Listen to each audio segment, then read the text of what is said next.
আমাৰ প্ৰথমটো খবৰে বহুতে গুৰুত্বপূৰ্ণ খবৰ আৰু এনেবোৰ খবৰ নিতৌ পাই থাকিব হলে আমাৰ এই চেনেলটো সাবস্ক্ৰাইব কৰিব লগতে আজিৰ এই ভিডিঅ'টিত এটা লাইক কৰি দিব।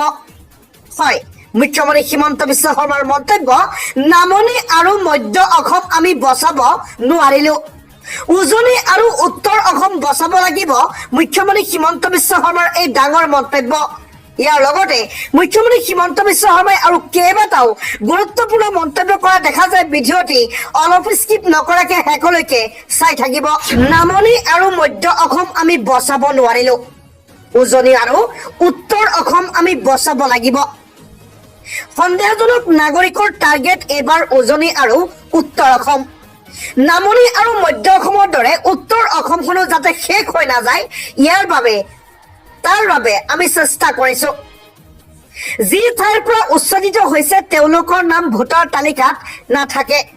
উচ্ছেদৰ লগে লগে ভোটাৰ তালিকাৰ পৰাও কৰ্তন হ'ব নাম। আগ্ৰাসী ম্যাৰ পৰা উজনি অসম ৰক্ষাৰ সন্দৰ্ভত মুখ্যমন্ত্ৰী হিমন্ত বিশ্ব শৰ্মাৰ এই মন্তব্য। নামনি আৰু মধ্য অসম আমি বচাব নোৱাৰিলো, কিন্তু উজনি আৰু উত্তৰ অসম বচাব লাগিব। যি অঞ্চলবিলাকত উচ্ছেদ হৈছে এই অঞ্চলবিলাকত কোনো ভোটাৰ তালিকাত সেই উচ্ছেদিতসকলৰ নাম নাথাকে, নাম কৰ্তন কৰা হ'ব। ক'ত যাব কোনো ঠিকনা নাই, কোনো ঠিকনা ক'ব নোৱাৰে মুখ্যমন্ত্ৰী হিমন্ত বিশ্ব শৰ্মাই। আপোনালোকৰ মন্তব্য ভিডিঅ'টি কমেণ্টত জনাব আৰু কেইবাটাও গুৰুত্বপূৰ্ণ মন্তব্য আপোনালোকক শুনাইছো। ভিডিঅ'টি শেষলৈকে চাই থাকিব। ৰাজ্যবাসীক দিব লৈছো আন এক জৰুৰী খবৰ। হয়, অহা বছৰত 25,000 টকা পাব মহিলাসকলে। কি প্ৰক্ৰিয়া? মুখ্যমন্ত্ৰী হিমন্ত বিশ্ব শৰ্মাৰ এক বৃহৎ ঘোষণা। এবাৰ 10,000 টকা দিছে, কিন্তু অহা বছৰত 25,000 টকাকৈ দিয়া হ'ব ৰাজ্যৰ লাখ লাখ মহিলাসকলক।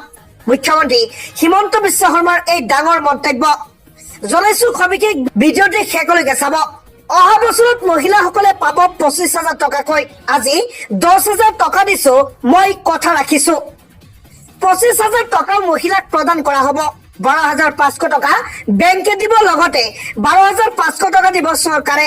বেংকে দিয়া টকাৰ সুতো ভৰিব চৰকাৰে। বেংকে দিয়া টকাৰ সুতো চৰকাৰে ভৰিব বুলি মুখ্যমন্ত্ৰী হিমন্ত বিশ্ব শৰ্মাৰ মন্তব্য। 10,000 টকা লাভ কৰি ভাল কাম কৰিলে পাব ধন।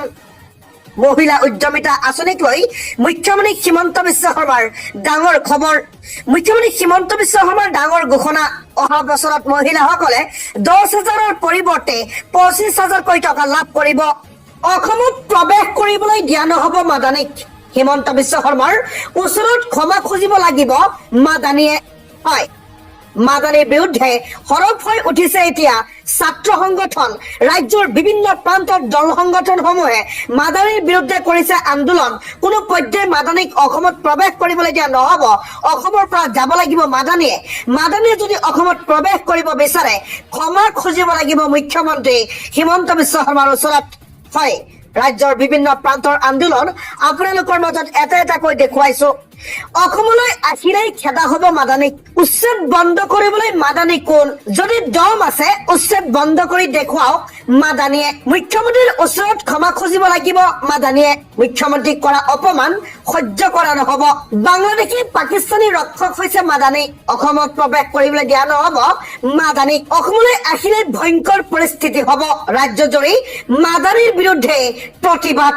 মাদানীক গ্ৰেপ্তাৰৰ দাবী জনাইছে দল সংগঠনে। বাংলাদেশী পাকিস্তানীৰ ৰক্ষক হৈছে মাদানী। এবাৰ আমচুৰ সভাপতি ৰেজাউল কৰিমৰ বিস্ফোৰক মন্তব্য। হয়, সংখ্যালঘুক জীৱ জন্তুৰ দৰে ব্যৱহাৰ নকৰিব। বাংলাদেশৰ সৈতে কোনো সম্পৰ্ক নাই অসমৰ মুছলমানৰ। হয়, আমচুৰ সভাপতি ৰেজাউল কৰিম চৰকাৰৰ কেইবাটাও বিস্ফোৰক মন্তব্য। সংখ্যালঘুক জীৱ জন্তুৰ দৰে ব্যৱহাৰ নকৰিবলৈ সকীয়াই দিছে চৰকাৰক। বাংলাদেশৰ সৈতে কোনো সম্পৰ্ক নাই মুছলমান সমাজৰ। ইয়াৰ লগতে আৰু কেইবাটাও বিস্ফোৰক মন্তব্য কৰে। সবিশেষ জনাইছো। ভূমিপট্টা থকা মানুহৰ সৈতে অন্যায় কৰিছে চৰকাৰে। ধৰ্মীয় উন্মাদনাৰে বিভাজনমুখী ৰাজনীতি কৰিব বিচাৰিছে মুখ্যমন্ত্ৰীয়ে। সংখ্যালঘুক জীৱ জন্তুৰ দৰে ব্যৱহাৰ নকৰিব। সংখ্যালঘুৰ অভিশাপ লাগিব মুখ্যমন্ত্ৰীৰ গাত। সংখ্যালঘুৰ কৰা অন্যায়ৰ ফল ভুগিব লাগিব বিজেপি চৰকাৰে। তাৰ জৰিয়তে বাংলাদেশক সংস্থাপন কৰিব বিচাৰিছে মুখ্যমন্ত্ৰী হিমন্ত বিশ্ব শৰ্মাই। পুনৰ অসমৰ মাটিত অবৈধ দখল চুবুৰীয়া ৰাজ্য অৰুণাচলৰ। এবাৰ লখিমপুৰ জিলাৰ ভিন্ন প্ৰান্তত দখল অৰুণাচলীৰ।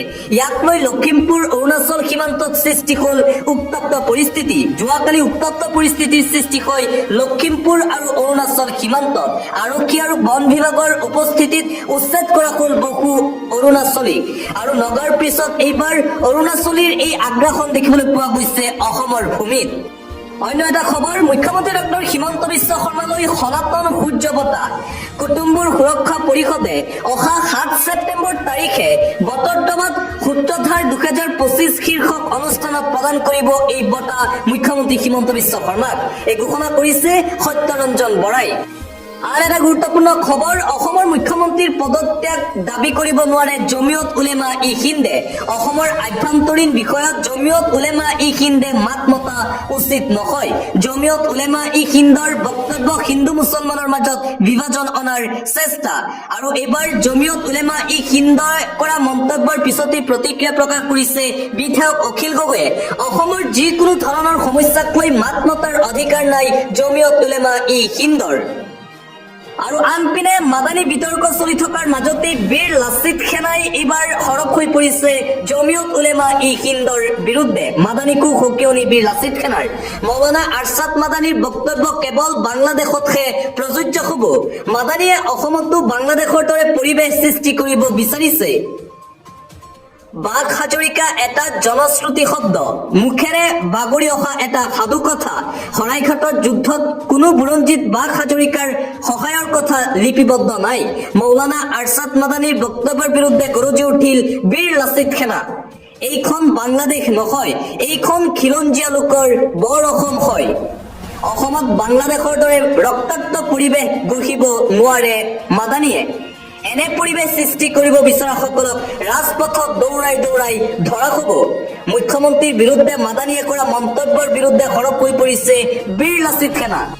এটা পলিটিকেল ব্ৰেকিং নিউজ, শক্তি বৃদ্ধি হৈছে অসম জাতীয় পৰিষদৰ। নিতৌ অসম জাতীয় পৰিষদত হাজাৰ হাজাৰ লোকে যোগদান কৰিছে। আজি পুনৰ শক্তি বৃদ্ধি পাইছে অসম জাতীয় পৰিষদৰ। ২০২৬ চনৰ নিৰ্বাচনৰ পূৰ্বে শক্তিশালী ৰূপত লুৰিণজ্যোতি গগৈ।